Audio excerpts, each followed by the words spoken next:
என்னோட English teacher ஒருத்தங்க இருக்காங்க. ஃபுல் வீடியோ யாரெல்லாம் பார்ப்பீங்கன்னு தெரியல. எனக்கு கொஞ்சம் லென்த்தாக தான் போவேன். நான் என்னோட எல்லா டீச்சர்ஸ் பற்றியும் பேச போகிறேன். என்னோட இங்கிலீஷ் டீச்சர் வத்சலா மேம் நினைக்காமாம். எஸ்டிசியில் படிக்கும்போது 11th 12th படிக்கும்போது உள்ள டீச்சர். அறிவாளின்னு தான் பேசுவாங்க. அறிவாளி அறிவாளி. அவங்க அப்புறம் ஒரு நாள் அதை கன்வே பண்ணாங்க. எனக்கு கொஞ்சம் கோவம் அதிகமா வரும், நான் திட்டிடுவேன். அப்போ வந்து அறிவாளின்னு திட்டும் போது அது தப்பாகாது. அதே போல அறிவாளியோ நீ இன்னும் அறிவாளி ஆயிட்டு தான் இருப்பேன். ஸோ வந்து டீச்சர் திட்டுறாங்களான்னு எடுத்துக்காதீங்க அப்படின்ட்டு அதை வந்து ஒரு ஹாப்பியா கன்வே பண்ணும்போது சரி இந்த டீச்சருக்குள்ள எவ்வளோ நல்ல மனசு இருக்கு அப்படிங்கிற நமக்கு புரியுது. உண்மையா அவங்கள வந்து இன்னைக்கு நினைக்கும் போது அவ்வளோ பெஸ்டா தோணுது. மேக்ஸிமம் நான் சொல்லியிருப்பேன் போன வீடியோவில், என்னோட 12th மேக்ஸிமம் அவ்வளோ அழகா சொல்லி தருவாங்க. ஆனா காலில் போட்டு மிதிச்சிருவேன்னு திட்டுவாங்க. படிக்காத பிள்ளைங்க நான் காலில் போட்டு மிதிப்பேன்னு திட்டுவாங்க. ஆனா அவங்க அந்த பிள்ளைங்களுக்காக எஃபெக்ட் எடுத்து போட்டு அவ்வளோ சொல்லி கொடுப்பாங்க. அந்த மாதிரி இருந்தா கூட நீங்க சம்ன்றதோ ஏசுறதோ திட்டுறதோ எங்களுக்கு மைண்ட்லயே எடுக்க மாட்டோம்.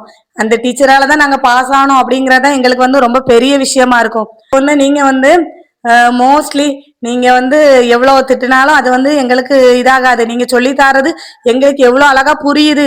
நான் நாளைக்கு என் பிள்ளைகிட்ட போய் சொல்லணும். நான் இப்பவுமே சொல்லுவேன் நிறைய ஸ்டோரிஸ், இது எங்க சார் சொல்லி தந்திருக்காங்க, எங்க டீச்சர் சொல்லி தந்திருக்காங்க. எனக்கு வந்து தமிழ் இலக்கணம் சொல்லி தந்தாங்க. எனக்கெல்லாம் தமிழ் இலக்கணம் சொல்லி தந்தாங்க. கரெக்டா நான் ஒரு 8th படிக்கும் போது உட்கார வச்சு ஃபர்ஸ்ட் நல்லா திட்டு விழுந்து. ஏன்னா தமிழ் எழுத்துக்கள் எத்தனை மெய் எழுத்துக்கள் எத்தனைன்னு கேட்டாங்க. எங்களுக்கு தெரியல தமிழ் எழுத்துக்கள் மெய் எழுத்துக்கள், உயிரெழுத்து மெய் எழுத்து நாங்க சொல்லிட்டோம். அதுக்கப்புறம் வந்து உயிர் மெய் எழுத்துக்கள் எத்தனைன்னு கேட்டாங்க. சத்தியமா தெரியல. டீச்சர் சொன்னாங்க இது 12 இது 18 ரெண்டையும் பெருக்குனா இதுதான் உயிர் மெய் எழுத்து, உயிரும் மெய்யும் சேர்ந்தது அப்படின்னு சொல்லிட்டு ஆரம்பிச்சாங்க. அப்படி எங்களுக்கு கொஞ்சமா என்கரேஜிங் பண்ணி இலக்கணம் ஆரம்பிச்சு செஞ்சாங்க. இன்னைக்கு வரைக்கும் நான் 12th வரைக்கும் இலக்கணம் வந்து நான் புக்கு பார்த்தோ நோட்டு பார்த்தோ நான் பிள்ளைங்களை சொல்லி கொடுக்கறதே கிடையாது. இலக்கணமா கொண்டு வா சொல்லி தரேன். ஏன்னா அவ்வளோ ஈஸியா என்னோட மனசுல அவ்வளோ அழகா பதிஞ்சிட்டு அந்த ஒவ்வொரு வாட்டி இலக்கணம் நடத்தும் போதும் என்னோட தமிழ் டீச்சரை நான் நினைப்பேன். அதே மாதிரி 12th படிக்கும் போது ஒரு டீச்சர் தமிழ் நடத்துவாங்க. இந்த வருஷம் நான் இந்த இப்போ 12th படிக்கிற பிள்ளைங்கிட்ட அந்த பாடம் இருக்கு. பார்க்கும்போது எனக்குலாம் அவ்வளோ ஹாப்பி. டீச்சர் நடத்தினது எப்படின்னா, அதாவது அவ வந்து ஒரு மகர யாழை கையில வச்சுக்கிட்டு இப்படி இருக்கா. அப்போ வந்து அந்த யாழை டாயிங் டாயிங் அப்படின்னு இதுல ஒரு சத்தம் கேட்குது. அங்க இருந்து சரசர தெஞ்சல் காய்ச்சி அடிக்குது. அந்த இது அப்படியே ஃபீல் பண்ண வச்சு சொல்லி தருவாங்க என்னோட டீச்சர். அவங்களும் அந்த வருஷம் தான் ரிட்டையர்டும் ஆனாங்க. பட் சூப்பரா இருக்கும் அவங்க ஸ்பீச் எல்லாம். இந்த ஒரு வார்த்தை சொல்லுவாங்க பார்த்துக்கோங்க, சர்க்கரை பந்தலில் தேன் மாறி பொழிந்தது போல் அப்படின்னு சொல்லுவாங்க. சக்கரை பந்தல் அதெல்லாம் தேன் மழை பொழிஞ்சுனா எப்படி இருக்கும் அதெல்லாம் சொல்லுவனால அவ்வளவு இன்ஸ்பயரா இருக்கு. அந்த வேடெல்லாம் எனக்கு இன்னைக்கு ஞாபகம் இருக்கு. சத்தியமா இதே மாதிரி 4 பிள்ளைங்களை சம்பாதிங்க. நீங்க வந்து வேற இதுல வாழ்றீங்களே தெரியல, என் நினைவுல என்னைக்கும் அந்த டீச்சர் வந்து அதை சொல்லி வந்து அதாவது போதும் அந்த அவளோட யாழிசையே போதும் போதும். ஏன்னா ஏன்னா அந்த டீச்சர் சொல்லும் போது அந்த வேடெல்லாம் எனக்கு இப்பவும் அவ்வளோ அழகா ஞாபகம் இருக்கு. என்ன சொல்ல அதை நினைக்கப்போ நான் எனக்கே ஒரு என்ன அறியாம ஒரு சிரிப்போ சந்தோஷமா வருது. இந்த மாதிரி பிள்ளைங்களுக்கு வந்து பாடத்தை கொஞ்சம் நல்லா புரிய வச்சு அன்பா நீங்களும் அதை ஃபீல் பண்ணி சொல்லி கொடுங்க. எங்க பயாலஜி டீச்சர் ஒரு டீச்சர் வந்து 12th எடுத்தாங்க. அந்த மோஸ்ட்லி பாட்னி டீச்சர் அப்படியே போனா ஒரு இலை பக்கத்துல அப்படியே நின்றுவாங்க. இது என்ன டைப் இலை, இது எப்படி ஆகும், இது என்ன ஆகும். அப்ப அந்த பாடத்து மேல அவங்களுக்கு நாங்க பார்ப்போம். அப்புறம் ஒரு இலைய பறிச்சு தான் சொல்றாங்க, கொன்னுட்டியா ஒரு உயிரை கொன்னுட்டியா, ஒரு உடம்புல இருந்து கையை முறிச்சா உனக்கு எப்படி இருக்கும், நீ உன்பாட்டுக்கு ஒரு செடியில இருந்து இலைய முறிச்சிட்டு வாரியா அப்படின்னு கேட்பாங்க. என் பசங்களுக்கு நான் அதை சொல்லி கொடுக்குறேன். இப்ப என் பொண்ணு ஒரு செடியில இருந்து பூ இந்த ஏதோ ஒரு குப்பை முறிக்கும் போது நான் சொல்றேன், பாப்பா இதை முறிக்கல, உன் கையை எப்படி திருக்குன்னா உனக்கு எவ்வளவு வலி வலிக்கும், அதை மாதிரிதானே அதுக்கு வலிக்கும். அப்ப அந்த பொண்ணு என் பொண்ணு வந்து அடுத்து அதை வந்து கை வைக்க மாட்டா ரொம்ப. அப்ப வந்து அந்த மாதிரி நம்ம சொல்றது நம்ம ஜென்ரேஷனுக்கும் தொடரணும் ஏதோ ஒண்ணு. அதே மாதிரி நான்லாம் ஒரு 8th டேபிள் எங்க பாப்பாக்கு சொல்லி கொடுக்கும் போது நான் சொன்னால 8th டேபிள்ல 2 கஷ்டமா இருந்தது அவளுக்கு. நான் யோசி 10 ஈஸியா போகுது, 8 ரொம்ப கஷ்டமா இருக்குன்னு சொல்றா.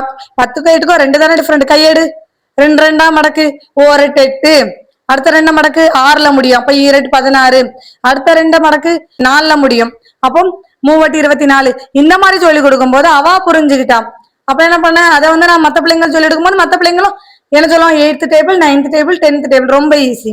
6 7ங்க. ஸோ அதுக்கு ஒரு மெத்தட் அப்படி நம்ம சொல்லி கொடுக்கும் போது நம்ம முன்னேறோமோ, அந்த பிள்ளைங்க படிக்குதோ படிக்கல, அந்த மெத்தட் அவங்களுக்கு அவங்க அவங்க மூலமா ஒரு பெரிய கண்டுபிடிப்பு கண்டுபிடிச்சாதான் கண்டுபிடிப்புன்னு கிடையாது. இந்த மாதிரி குட்டி குட்டியா நம்ம சொல்லி ஒரு அந்த விஷயம் ஒருத்தங்க மூலமா ஒருத்தங்களுக்கு ஒருத்தங்க மூலமா ஒருத்தங்களுக்கு போகும்போது அதுவுமே மிகப்பெரிய வெற்றி தான் என்னை பொறுத்தவரையில. நம்ம அந்த இடத்துல வாழ்ந்துட்டு இருக்கோம்னு அர்த்தம். நான் இப்ப நான் இதெல்லாம் சொல்லும் போது அப்படியே என்னோட தமிழ் டீச்சர் அப்படியே மைண்ட்ல அவங்க மேடையில அப்படி பிடிச்சு பேசிட்டு இருந்தது என்னோட மைண்ட்ல வந்துச்சு. இதுதான் அவங்களுக்கான மிகப்பெரிய வெற்றி. என்னோட பாட்னி டீச்சர் வந்து அவ்வளோ என்ன சொல்ல, பாட்னின்னா அவ்வளோ இன்ட்ரெஸ்ட் அவங்களுக்கு. அதை நம்ம பார்க்கும்போது ஒரு துறை மேல இவ்வளவு இன்ட்ரெஸ்டா கூட ஒருத்தங்க இருக்க முடியுமா? பாடம் படிக்கிறது மட்டும் இல்ல பிள்ளைங்களுக்கு, நீங்க வந்து சொல்லிக் கொடுக்கக்கூடியது டிசிப்ளின். நீங்க கரெக்டா இருக்கணும். இந்த இந்த டைம்ல இந்த இது படிக்கணும், இந்த இதுனா அந்த டைம்ல நீங்க அந்த இது கரெக்டா பண்ணும்போது டீச்சர் கரெக்டா இருக்காங்க, நம்மளும் இதை மாதிரி இருக்கணும்ப்பா. ஒரு பிள்ளைக்காவது நம்ம இன்ஸ்பிரேஷனா இருக்கணும், அவ்வளவுதான். என்னோட பாட்னி டீச்சர் அழகா பாடம் நடத்திட்டு கடைசியா சொல்லுவாங்க, பேஜ் நம்பர் 78ல இருக்கு, ஆனா யாரும் புக்கை திறக்காதீங்க, நான் கரெக்டா தான் நடத்துவேன். நடத்தி முடிச்சு ஒரு லைன் விடாம அவ்வளோ சூப்பரா சொல்லி தருவாங்க. சொல்லி தந்து முடிச்சுட்டு சொல்லுவாங்க, திறந்து பாத்துக்கோ, ஏதாவது தப்பு இருந்து இல்லைன்னா ஏதாவது நான் சொல்லி தந்ததுல மிஸ்டேக் இருந்தேன்னா என்கிட்ட வந்து கேளு அப்படின்னு சொல்லுவாங்க. அப்போ அவங்கெல்லாம் என்ன சொல்ல, அவ்வளோ பெரிய எப்படிப்பா இவங்க ஒரு ஃபுல் லெசன் இவ்வளோ அழகா நடத்துறாங்க. அந்த டேலண்ட் எல்லாம் இன்னுமே என்னால வியந்து பார்க்க முடியுது. மங்கை மணவாளன் அப்படின்னு சொல்லிட்டு கெமிஸ்ட்ரி சார் ஒரு திருநெல்வேலியில டியூஷன் எடுக்கிறாங்க. நான் கெமிஸ்ட்ரிக்கு கொஞ்ச நாள் தான் அவங்கள்ட்ட டியூஷன் போனேன். பெர்ஃபெக்டா எடுப்பாங்கப்பா கொஸ்டின். நான் வேற எங்கேயும் போய் படிக்க வேண்டாம், எனக்கெல்லாம் அவங்கள மாதிரி ஆகணும் அப்படின்னு ஒரு இது உண்டு.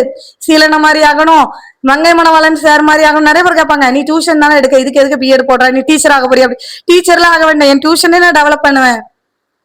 எனக்கு அந்த சார் மாதிரி ஒரு டியூஷன் இதம்மா எங்க சார் அப்படி எடுத்தாங்க, அதை மாதிரி நான் எடுக்கணும் அப்படிங்கிற ஒரு மோட்டிவேஷன். ஒருத்தங்களுக்கு ரோல் மாடலா இருங்க. சத்தியமா மங்கை மணவாளன் சார்லாம் வேற லெவல். அவங்கள்ட்ட படிச்சவங்க யாராவது இருந்தா கீழே கமெண்ட் பண்ணுங்க இந்த வீடியோ பார்த்தா. அவங்களாம் கெமிஸ்ட்ரி சூப்பரா, CH3னா என்னன்னு தெரியாது, CH4னா என்னன்னு தெரியாது, கெமிஸ்ட்ரியா இவ்வளவு கஷ்டம், இது என்னப்பா சங்கிலி போடுது. 11th வரைக்கும் தூங்கிட்டே இருந்தேன். அந்த வருஷம் அவங்களோட சார்ட்ட டியூஷன் போனேன்.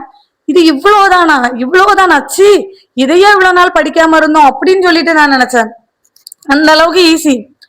மார்க்கோ என்ன பொறுத்தவரையில நிறைய மார்க் எடுக்கிறதெல்லாம் முக்கியம் கிடையாது. பிள்ளைங்களுக்கு அது எவ்வளவு அண்டர்ஸ்டாண்ட் ஆகுது, அதை கொண்டு போய் அவங்க எங்க செயல்படுத்துறாங்க அப்படிங்கறதுதான் முக்கியம். ஏன்னா நிறைய பேர் சொல்றாங்க, நாங்க படிச்சோம் இப்போ ஒரு பிரோஜனம் இல்லைங்க அப்படின்லாம் சொல்றாங்க. படிச்சோம் பிரோஜனம் இல்லை அப்படிலாம் இருக்கக்கூடாதுங்க. கண்டிப்பா படிச்சது ஏதோ ஒரு விஷயத்துல நம்ம சொல்றது அங்க போய் அண்டர்ஸ்டாண்ட் ஆகணும். பிள்ளைகள் இருக்கிற அளவுக்கு மோஸ்ட்லி. ஆனா நீங்க எல்லாம் ரொம்ப டேலண்டட், நான் இல்லைன்னு சொல்ல மாட்டேன். இப்போ உள்ளவங்களை விட நீங்க வந்து ரொம்ப ரொம்ப டேலண்டட். எங்களுக்கு வந்து மொபைல பார்ப்போம், அதை பார்ப்போம், இதை பார்ப்போம்னு சொல்லிட்டு எங்களுக்கு ஏகப்பட்ட அடிக்ட் இருக்கு. நீங்கெல்லாம் நிறைய பேர் வந்து கவர்மெண்ட் டீச்சர்ஸ் எல்லாம், பழைய டீச்சர்ஸ் எல்லாம் ஹார்ட் கிஃப்டட். நீங்கெல்லாம் வந்து என்ன சொல்ல, பிள்ளைங்களுக்கு வந்து உங்களோட பாடத்தை சொல்லிக் கொடுக்கறத விட உங்களோட அனுபவத்தையும் உங்கள்கிட்ட இருக்கிற ஒவ்வொரு சின்ன சின்ன நல்ல விஷயங்களையும் சொல்லிக் கொடுங்க. அதுதான் ரொம்ப ரொம்ப அவங்களுக்கு உதவும் வாழ்க்கையில. இந்த மாதிரி உங்களை வந்து பெஸ்டா பேசக்கூடிய ஒரு ஸ்டூடெண்ட உங்களுக்கு முன்னாடி 30 பிள்ளைங்க இருக்காங்கன்னா சம்பாதிங்க. அதை விட நம்ம சேலரி பெருசே கிடையாது. வடக்கங்குளம் டீச்சர் சொல்லி தந்தாங்க, இன்னைக்கே ஞாபகம் இருக்கு. அடியில வெளுத்துட்டாங்க அந்த டைம்லாம். ஒரு ஸ்லேட் அப்படியே கொண்டு போவோம், அந்த மரக்கட்டை மாதிரி வச்சு உள்ள ஒரு ஸ்லேட்டு, கருப்பு கலர் ஸ்லேட்டு. செத்தோம். என் அக்காலாம் அழத்தான் செய்வான் அங்க வர்றதுக்கு. அப்போ நான் எல்லாம் என்ன பண்ணுவேன், ரொம்ப எனக்கு வந்து பயமா இருக்கும். அவ அழுகிறத பார்த்தாலும் இங்க நமக்குலாம் கை கால்லாம் நடுங்கும், நீ செத்தோம் அப்படின்னு சொல்லிட்டு.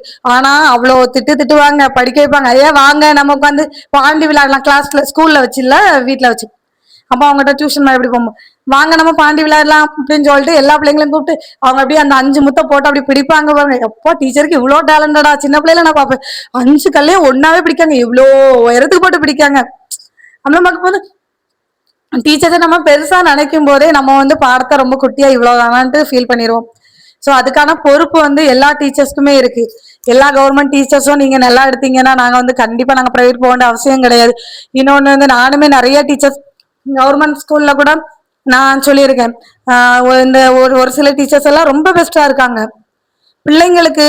அப்புறம் ராமகிருஷ்ணன் சார், அவங்கள போய் சொல்ல மாட்டேன், அவங்ககிட்ட படிச்சது கிடையாது, ஆனா அவ்வளோ கிரேட். எத்தனை பிள்ளைங்களுக்கும் ஹெல்ப் பண்ணியிருக்காங்க. எக்ஸ்ட்ரா மணி வாங்குறது அதை சொல்லும் போது என்னோட டீச்சர் ஞாபகம் வராங்க, பாட்னி டீச்சர் தாமா. அந்த டீச்சர் வந்து எஸ்டிசியில் எடுத்தாங்க, பாட்னி டீச்சர். அவங்க வந்து ஒரு ரூபாய், நாங்க எங்களுக்கு ஒரு ஒரு ஜெராக்ஸுக்கு 1 ரூபாய் வாங்கியிருந்தாங்க 11th படிக்கும் போது. வாங்கி எல்லாருக்கும் ஜெராக்ஸ் வந்துட்டாங்க.